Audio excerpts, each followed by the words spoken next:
Let results speak louder than declarations. That's one of the greatest philosophies you can adopt if you want to rise above the noise and actually get things done in life. You see, in today's world, people are in love with announcing what they're going to do. They fall in love with the idea of being seen starting something. They want attention before they earn it. But here's the truth. Talking about your plans doesn't make them real. Doing the work does. And results are the only honest testimony to effort. Jim Rohn used to say, success is neither magical nor mysterious. Success is the natural consequence of consistently applying the basic fundamentals. Now, what happens when you declare everything before you've even planted the seed? You get caught in the illusion of progress. You feel like you're moving forward because you've said something. You've told your friends. You've posted about it. But all you've done is substituted action for attention, and that's dangerous. When you let your results speak for you, you build something far more valuable than applause. You build credibility. You gain a quiet confidence that comes from real achievement. You don't have to convince people you're good at what you do. They see it. And when they see it, their respect grows. Not because you told them, but because you showed them. You demonstrated it through consistency, effort, and quiet excellence. Now here's the other side of it. When you talk about your plans too early, you invite opinions. You invite resistance. Not everybody is going to see your vision. Some will misunderstand it. Others will try to copy it. And many will discourage you. Not because they're evil, but because they don't have your perspective, your passion, or your discipline. So what happens? You get talked out of your own dream before you've even had a chance to begin. Why? Because you announced it too soon. You gave people a vote in something that was never supposed to be a group decision. The farmer doesn't run into town telling everyone what he's going to grow. He tills the soil. He plants the seed. He nurtures it quietly, faithfully. Then one day, the crops bloom and the results speak. And when people see the harvest, they don't need an explanation. They understand what happened. That's how you want to live your life. Work in silence. Let your success be your statement. Let the quality of your work be the loudest thing in the room. Think about it. When you walk into a bakery and smell fresh bread, nobody has to tell you it's good. You just know. The scent, the warmth, the texture, it tells the story. That's what results do. They tell your story. They carry a weight that words can't. And if you focus on producing something excellent, the world will notice. Not because you announced it, but because excellence can't be ignored. This doesn't mean you should isolate yourself or never share your journey. No, it means you should become a person of action before you become a person of announcement. Don't be known for what you say you're going to do. Be known for what you've done. Be known for your fruits, not your flowers. A fruit behaving explain its roots, the results speak for themselves. And here's one more thought. When you stop telling people what you do and start showing them what you've done, something powerful happens. You shift the conversation. You stop seeking permission and start commanding respect. You move from intention to impact. And that's where your influence begins to grow. Not because you asked for it, but because you earned it. So the next time you're tempted to talk about your next big move, pause. Ask yourself, do I want attention or do I want results? Because you can chase applause or you can chase mastery, but you rarely get both at the same time. Let your results be your introduction. Let your discipline be your loudest voice. And let your life be proof that silence, backed by work, speaks louder than any speech ever could. Energy wasted on explanation is energy stolen from execution. That simple truth can change the trajectory of your productivity and the clarity of your purpose. We live in an age where everyone feels the need to explain what they're doing, why they're doing it, and how it all fits into some grand plan. But here's the danger. Every time you pause to explain yourself, you're diverting energy away from actually doing the work. You're trading momentum for validation, and that's a poor bargain. You don't need to convince anyone of your vision. That's your job. To see it, to believe in it, and to bring it to life through consistent, focused effort. If you keep stopping to explain every detail, every choice, every intention, you'll find your time and energy slowly slipping away. And more importantly, you risk starting to doubt yourself, because when you start explaining, you're opening the door to interpretation, to misunderstanding, to judgment. And the truth is, most people aren't equipped to see what you see. They haven't walked your path. They don't carry your experiences. So their feedback, though it might be well-intentioned, may only serve to cloud your clarity. Jim Rohn said, "Don't join an easy crowd. You won't grow. Go where the expectations and the demands to perform are high." Now think about that in the context of execution. When you surround yourself with people who understand the value of doing rather than discussing, your standards naturally rise. But if you're always in environments where people are talking more than working, where conversations take the place of action, then you'll start to lose your edge. Every moment you spend explaining could be a moment spent refining your craft, writing that page, making that call, building that system, improving your skills. Execution is what moves the needle, not explanations. And here's the beautiful irony. When you execute well, you don't need to explain. The results do the speaking. The results silence the critics. The results prove your point without you saying a word. Look around at the people who are truly succeeding. Not the ones who talk about it, but the ones who are quietly building, growing, winning. You'll notice something they all have in common. They're too busy doing the work to explain themselves. They're focused. They're driven. They're strategic with their time and protective of their energy. It's not an accident.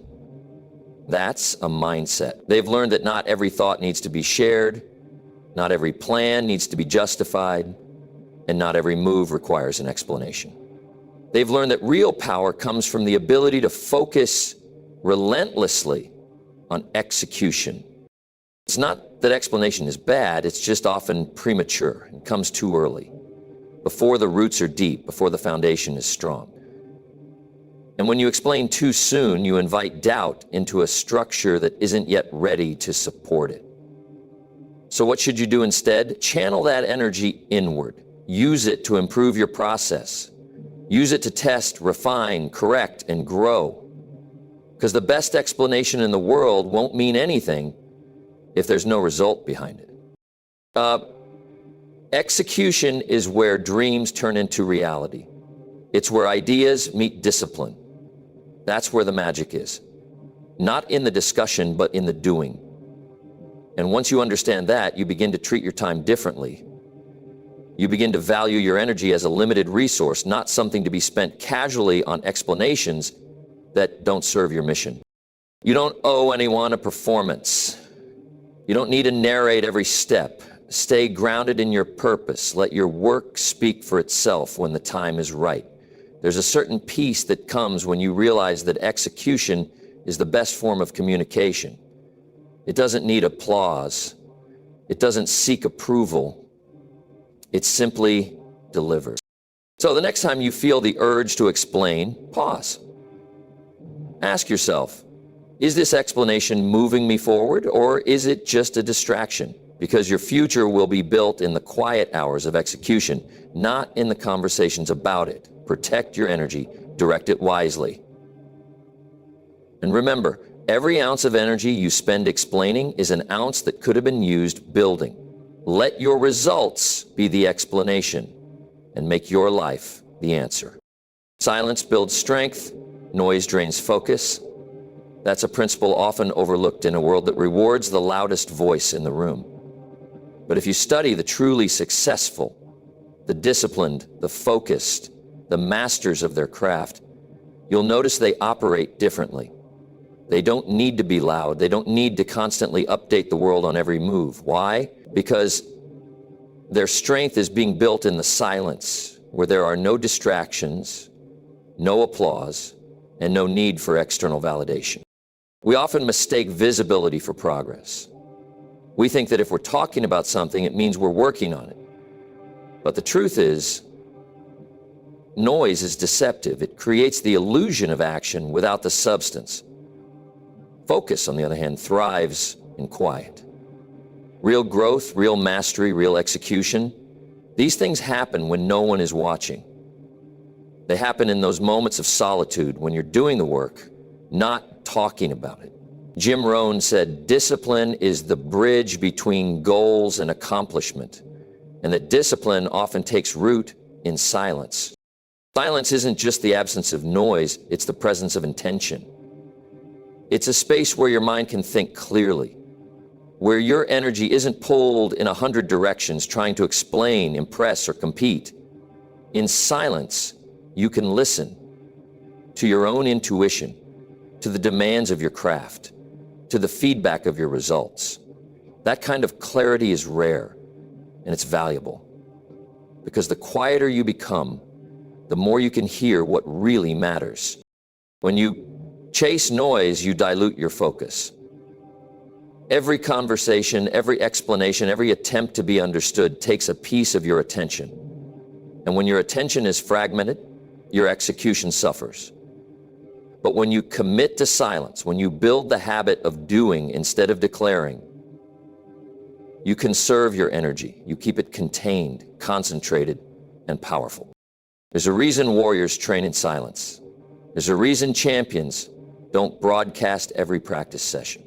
Because the strength they're building isn't for display, it's for performance. They understand that confidence isn't built by telling people how great you're going to be. It's built by showing up, putting in the work, and letting the results speak when the moment comes. Noise feels good in the short term. It gives you a hit of validation, but it doesn't last, and it certainly doesn't build strength. Silence demands that you get comfortable with yourself. It asks you to stand alone with your vision and not waver just because others can't see what you see. It asks you to trust your own process, to have faith in the quiet seasons when there's no recognition, no encouragement, and no audience. That's where true strength is born. Not in the spotlight, but in the shadows. Now, this doesn't mean you should isolate yourself completely or avoid collaboration. It means you should be selective. Know when to speak and when to hold back. Know when to share and when to protect your process. Because when you preserve silence, you preserve momentum. And momentum is fragile. It can be broken by too many opinions, too many distractions, too much noise. Rich Dad Jim Rohn often talked about the power of purpose. And purpose requires focus. You cannot serve your purpose if you're constantly being pulled away from it by the need to explain or be noticed. You have to decide, do I want progress or do I want attention? Because they rarely come together at the same time. Silence is what gives your progress space to grow. Think of a seed. It doesn't make a sound as it breaks through the soil, but the force required to do that is immense. It grows quietly but powerfully. That's what you're doing when you choose silence over noise. You're growing something solid, something real. And when the time is right, the results will make the noise for you. So guard your silence. Treat it as sacred. It's not emptiness, it's where your strength gathers. Don't trade it for shallow attention. Don't give it up for the comfort of chatter.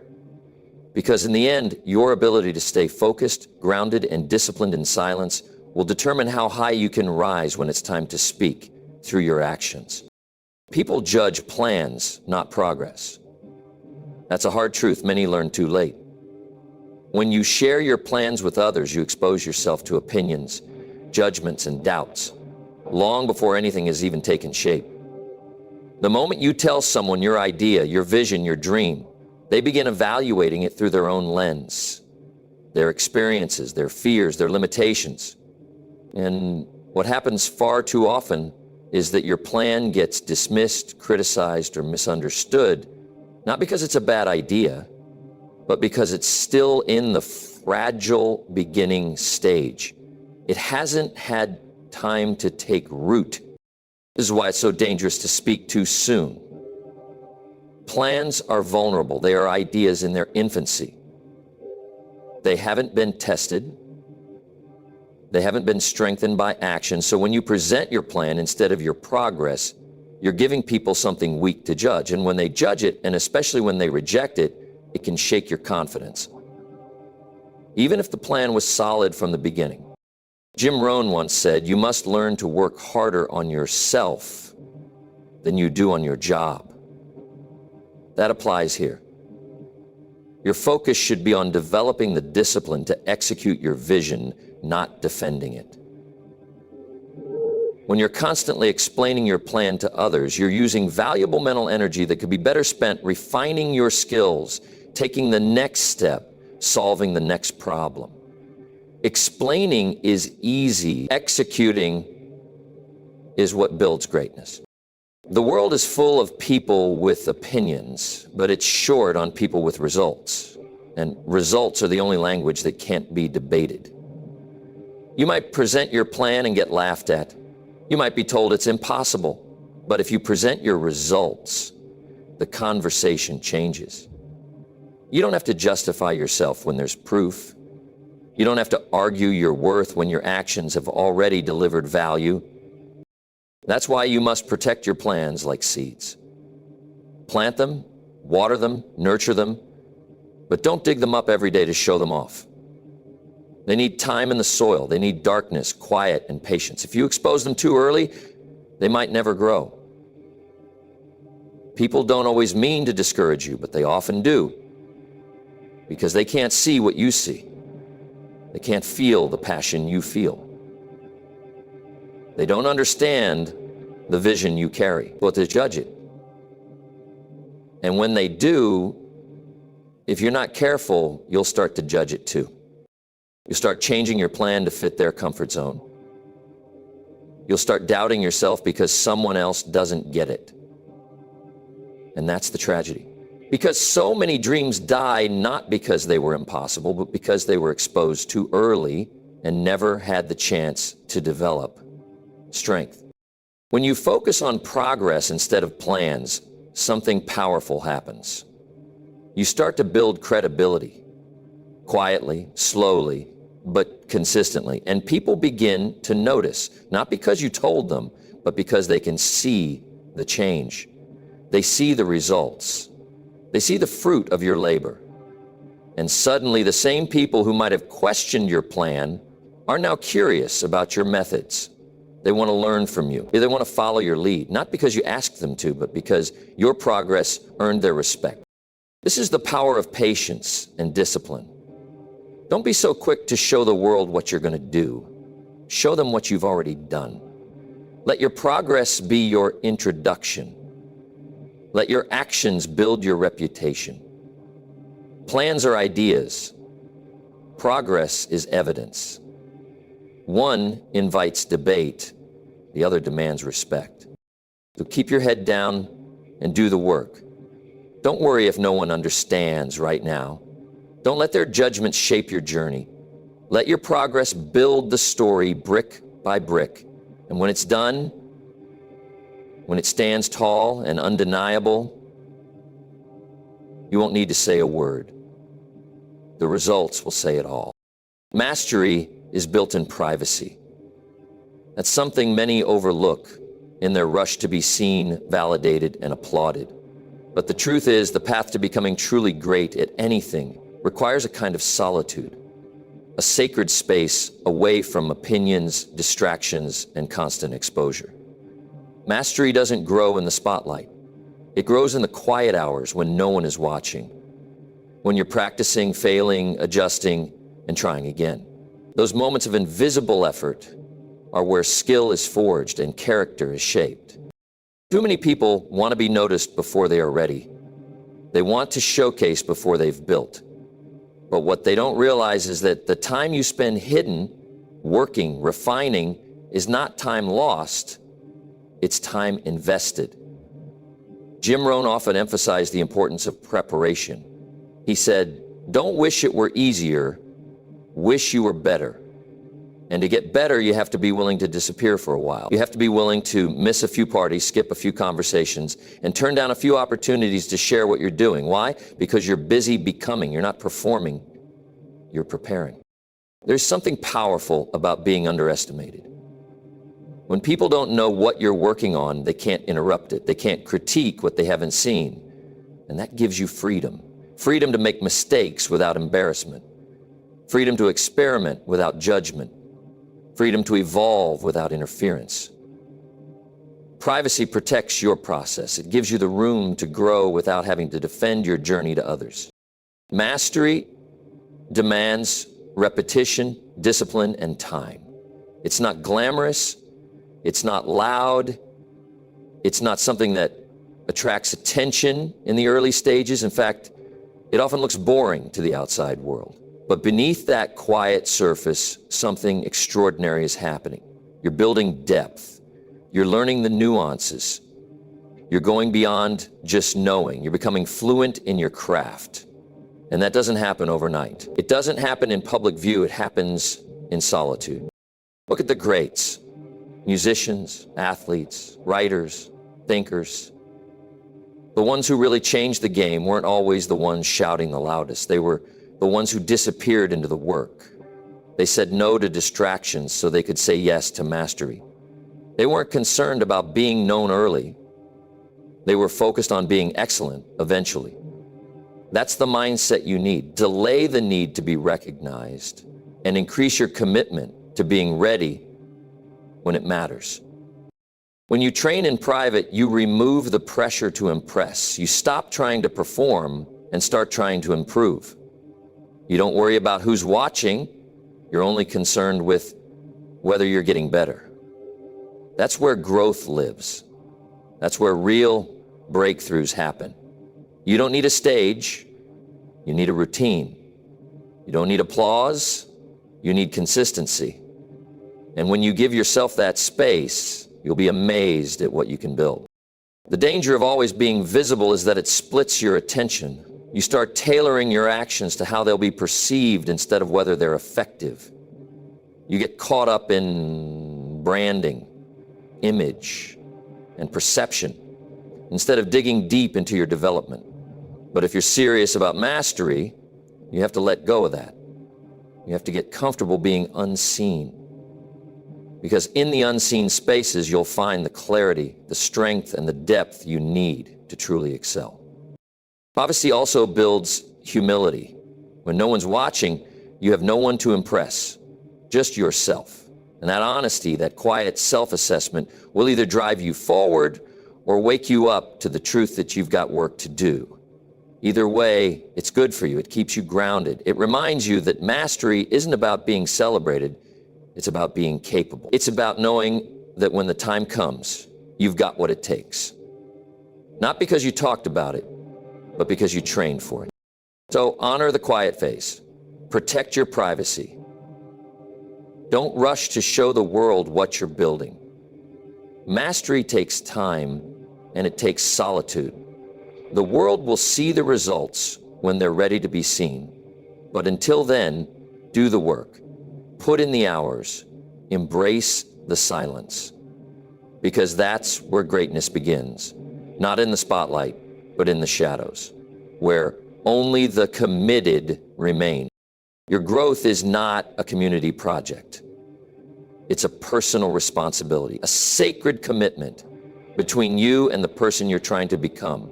No one else is going to walk your path. No one else can fully understand your vision, your reasons, your inner fire. And because of that, no one else should be the authority on how you grow, how fast you grow, or what your growth should look like. This journey is yours. And the more you rely on others to validate or interpret it, the more likely you are to lose your way. There's a temptation to share every step with others, to invite their opinions, to collect their feedback. But the truth is, when you involve too many people in your process, you open the door to confusion. Everyone sees things through their own lens, shaped by their own fears, limitations, and beliefs. What you see as ambition, they may call arrogance. What you view as a calculated risk, they may see as recklessness. And if you're not grounded, you'll start to internalize their doubts. You'll start adjusting your path to keep others comfortable, and that's the quickest way to derail your growth.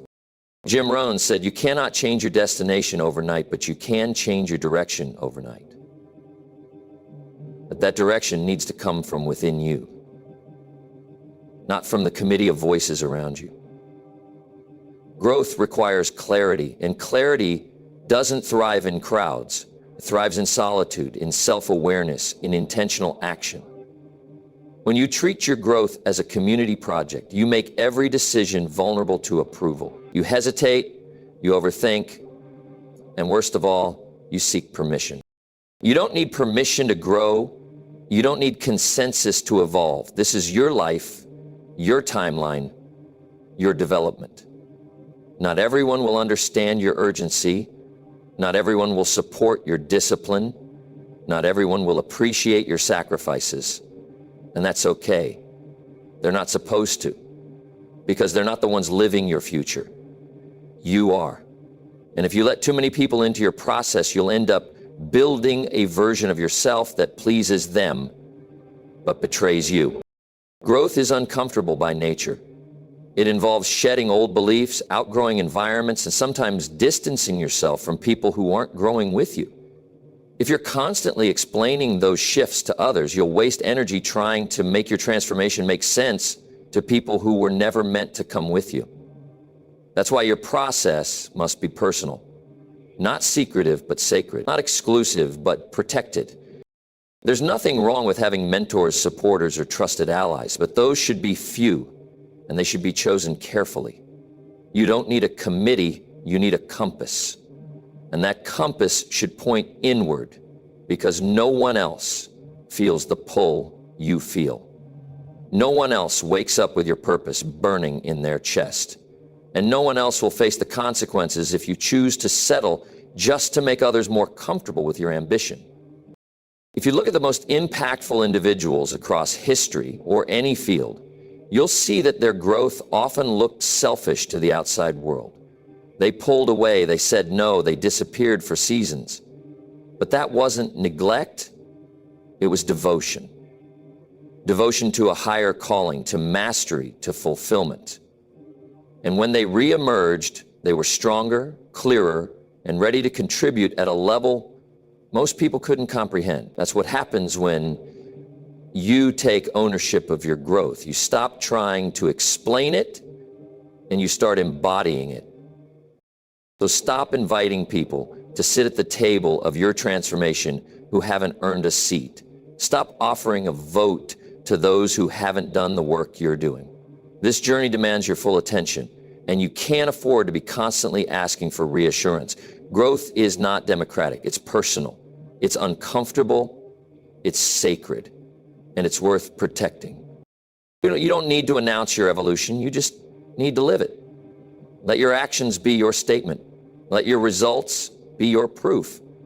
And let your life become the evidence of a person who took responsibility for their own development, even when no one else understood the mission.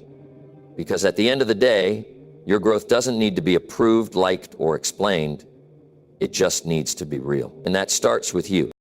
Power reveals itself in silence, not in declarations, not in grand speeches, not in social media posts detailing every move. True power doesn't need an announcement. It announces itself through presence, through discipline, and through results. There's a quiet confidence in people who know what they're capable of. And that confidence isn't built from external validation. It comes from the work they've done in private, from the battles they've fought alone, and from the progress they've made when no one was watching. People often confuse noise with strength. They think the louder someone is, the more powerful they must be. But real strength doesn't need to prove itself. It doesn't crave attention. It's too busy building. It's too focused on the mission to waste energy on proving a point. Jim Rohn taught that success is something you attract by the person you become. That becoming process, it's internal, it's silent. It's rooted in personal transformation, not public approval. When you're truly powerful, You don't need to say much. You walk into a room and your energy speaks for you. That presence comes from the integrity of consistent effort, the clarity of vision, and the alignment of words and actions. You don't have to announce your goals because your progress is already visible. You don't have to argue your value because it's reflected in the way you move, the choices you make, and the outcomes you produce. People are drawn to quiet power because it feels stable, reliable, and grounded. It doesn't fluctuate with opinion. It doesn't shout to be noticed. It stands firm because it knows it has nothing to prove. This kind of power isn't reactive, it's intentional. It doesn't need to defend itself or explain itself. It's focused on outcomes, not optics. The more powerful you become, the less you feel the need to speak. You're not trying to convince anyone, you're not trying to impress. You're locked in on the mission. Every day, you're refining your craft, managing your energy, and executing with precision. That's what creates presence. That's what builds gravity. People start to feel it when you walk in, not because you told them who you are, but because they can sense what you've built. In silence, you build substance. You don't just become someone who looks the part, you become someone who lives the part. You know the details, the repetitions, the late nights, and the internal battles. That knowledge gives you confidence that can't be shaken by external noise because you've seen what you're made of. You've seen yourself grow, endure, and overcome. That history, those quiet victories, become the foundation of your strength. And as you rise, you'll see the difference between those who talk about power and those who embody it. The talkers are always explaining. The doers are always evolving.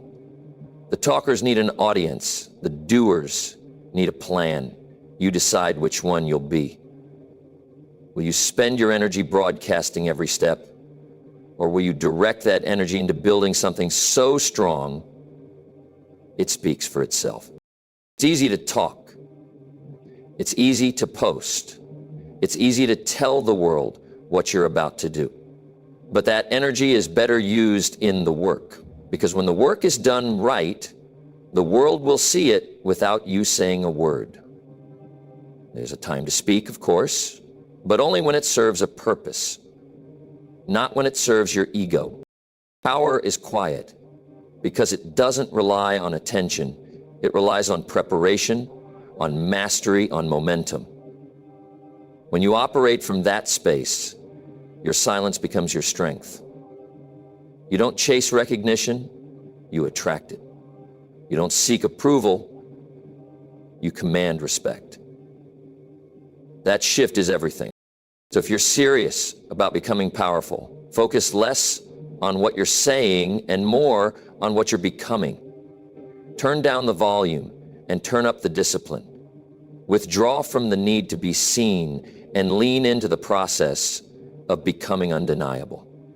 That's where the real power is.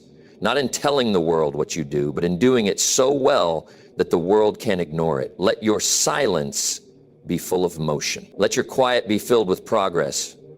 Because when you're truly powerful, you don't need to speak. You let the results make all the noise.